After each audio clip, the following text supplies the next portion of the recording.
नमो नमः। नैषधीय चरित महाकाव्य के प्रथम सर्ग के इस छठे पाठ में आपका फिर से हार्दिक स्वागत है। प्रिय विद्यार्थियों, महाकवि हर्ष नल के गुणों का वर्णन करते हुए इस पद्य में नल के तेज का वर्णन कर रहे हैं। पद्य के अनुसार राजा नल ने अपनी बाण वर्षा से सैकड़ों शत्रु राजाओं की प्रताप रूपी अग्नि को बुझा दिया था। प्रतापाग्नि दीर्घ संधि है, थोड़ी त्रुटि है, उसे सही कर लीजिएगा। प्रतापाग्नि, तो प्रतापाग्नि को बुझा दिया था। श्लोक पढ़ते हैं। स्फुरद्धनुर्निश्वन तद्घनाशुग प्रगल्भवृष्टिव्ययितस्य संगरे निजस्य तेजशिखिनः परशता वितेनुरिङ्गालमिवायश परे।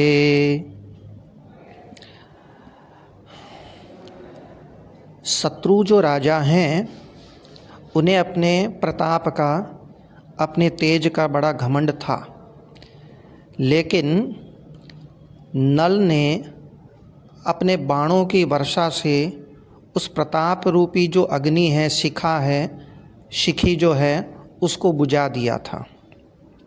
अर्थ इस तरह से कीजिए कि संगरे युद्ध में, संगर युद्ध को कहते हैं, संग्राम को कहते हैं। संगरे युद्ध में परे, परे शत्रु को कहते हैं। पर, परौ, परे इस तरह रूप होता है, जैसे सर्व, सर्वौ, सर्वे।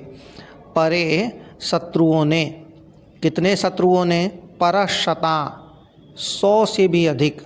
यहाँ अर्थ लेंगे सैकड़ों, सैकड़ों शत्रुओं ने निजस्य अपने अयशः, अपयश को वितेनु फैला दिया, अपने अपयश को फैला दिया। यानी शत्रु पराजित हो गए, उनका अपयश हो गया, अपकीर्ति हो गई। वो अपयश किस रूप में है? इंगालम इव, इंगालम, इंगाल अंगारे को कहते हैं, कोयले को कहते हैं। कोयले के समान अपना अपयश वितेनु फैला दिया था। विद्यार्थियों, कोयले का रंग काला होता है, तो जहाँ जहाँ कोयला होता है वहाँ वहाँ कालीमा छा जाती है, कालापन आ जाता है। तो उसी प्रकार साहित्य में अयश जो है, अपयश जो है, अपकीर्ति जो है, उसका वर्ण भी काला ही माना गया है। तो संगरे युद्ध में परशता परे, सैकड़ों शत्रुओं ने अयशः अपने अपयश को वितेनु फैला दिया, यानी पराजित हो गए। किसके समान? इंगालम इव अयश, अंगारे के समान अपने अंगारे के समान अपने अपयश को वितेनु फैला दिया। अब अंगारा किसका होता है? आप जानते हैं, अंगारा तो अग्नि का होता है। तो यहाँ बता रहे हैं निजस्य तेज शिखिना, अपने तेज शिखिना, तेज रूपी, प्रताप रूपी जो शिखिना है, शिखा जिसके होती है उसको शिखी बोलते हैं। शिखी शब्द अग्नि के लिए प्रयुक्त होता है। तो निजस्य तेज शिखिना, अपने तेज रूपी अग्नि के इंगालमिव, कोयले के समान, अयश वितेनु, अपयश को फैला दिया। पर हम ये जानते हैं कि आग, अग्नि कब कोयला बनती है? जब उस पर वृष्टि होती है, जब उस पर बारिश होती है, तो वह अग्नि बुझ जाती है और कोयले के रूप में परिवर्तित हो जाती है। तो वो बुझी कैसे? तो बता रहे हैं शिखिना के लिए बुझी हुई कैसे हैं। कहते हैं व्ययितस्य, बुझे हुए, बुझे हुए और किससे? वृष्टि, प्रगल्भ वृष्टि, घनघोर वर्षा से, घनघोर वर्षा से व्ययितस्य बुझे हुए निजस्य तेज शिखिना, अपने तेज रूपी अग्नि के इंगालम इव अंगारे के समान अयस वितेनु अपयस फैला दिया।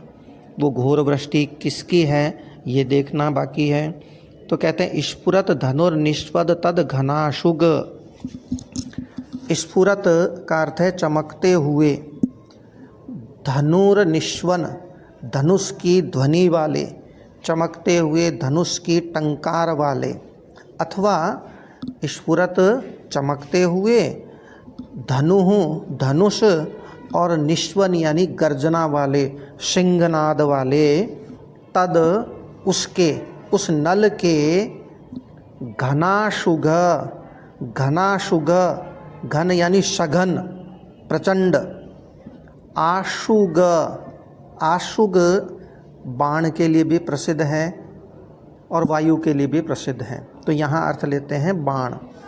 तो बाणों की प्रगल्भ वृष्टि, जोरदार बारिश से, प्रगल्भ वृष्टि से, प्रौढ़ वर्षा से व्ययितस्य बुझे हुए निजस्य तेज शिखिन, अपने तेज रूपी अग्नि के इंगालम इव अंगारे के समान अयस वितेनु अपयस को फैला दिया। पुनः समस्त अर्थ देख लेते हैं इसका। कि संगरे युद्ध में परशता परे सैकड़ों शत्रुओं ने स्फुरत धनुर्निष्पद तद घनाशुग, स्फुरत चमकते हुए, धनुर्निष्वन धनुष की ध्वनि वाले, धनुष की टंकार वाले, अथवा स्फुरत चमकते हुए धनुर्निष्वन धनुष और सिंहनाद वाले। वो सिंहनाद वाला कौन है? तद यानी वह कौन? नल।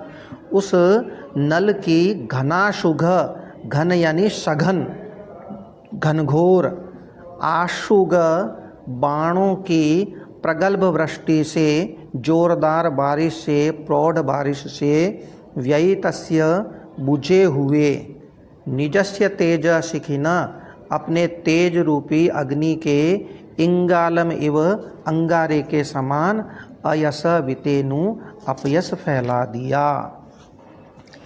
श्लोक का तात्पर्य यह है कि नल ने बाणों की वर्षा से असंख्य शत्रुओं के प्रताप रूपी अग्नि को बुझा दिया, जिससे उनका प्रतापाग्नि मानो अयस रूपी काला अंगारा बन गया था। यहाँ इव जो है वो उत्प्रेक्षा में है, संभावना की गई है, इसलिए उत्प्रेक्षा अलंकार होगा। काव्य की भाषा में यश का वर्ण श्वेत माना जाता है और अपयश का वर्ण काला कृष्ण माना जाता है, इसीलिए कवि ने ऐसी उत्प्रेक्षा की है। और तेज शिखिना या तेज पर अग्नि का आरोप होने से रूपक अलंकार भी स्पष्ट है। नीचे संधि विच्छेद देख रखे हैं जो आपकी स्पष्टता के लिए होंगे। अस्तु, नमो नमः, पुनर्मिलामः, धन्यवादः।